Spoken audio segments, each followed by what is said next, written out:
মোস্তাফিজুর রহমানের বিদায় বেলায় মোস্তাফিজুর রহমানের কাছে ক্ষমা চাইলেন রবীন্দ্র জাদেজা। রবীন্দ্র জাদেজা বললেন, মোস্তাফিজুর রহমানকে গালি দিয়ে ভুল করেছিলাম।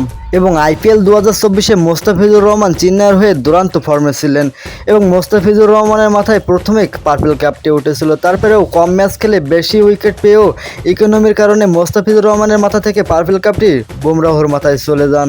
এবং মোস্তাফিজুর রহমান তার শেষ ম্যাচে পাঞ্জাবের সাথে যে বোলিং পারফরমেন্স দেখিয়েছে, সে বোলিং পারফরমেন্স দেখে হতবাক সবাই। কারণ মোস্তাফিজুর রহমানের কাটারগুলো দেখতেই যেন ভালো লাগে। খুবই সুন্দর বোলিং করেছেন মোস্তাফিজুর রহমান। আইপিএল 2024-এ আরও একটি রেকর্ড করেছেন মোস্তাফিজুর রহমান। সে আইপিএল 2024-এ পাঞ্জাবের বিরুদ্ধে একটি মেডেন ওভার বোলিং করেছে, এতে সাড়া ফেলে দিয়েছেন যেন বেশি করে। এবং এই মেডেন ওভার করে মোস্তাফিজুর রহমান জানান দিলেন সে কতটা ভালো মানের বলার। এবং রবীন্দ্র জাদেজা সংবাদ মাধ্যমের সাথে বলেন, মোস্তাফিজুর রহমানকে আগামী বছর চেন্নাই সুপার কিংসের হয়ে খেলাবো। এবং মোস্তাফিজুর রহমান খুবই ভালো খেলেছেন আইপিএল 2024-এ।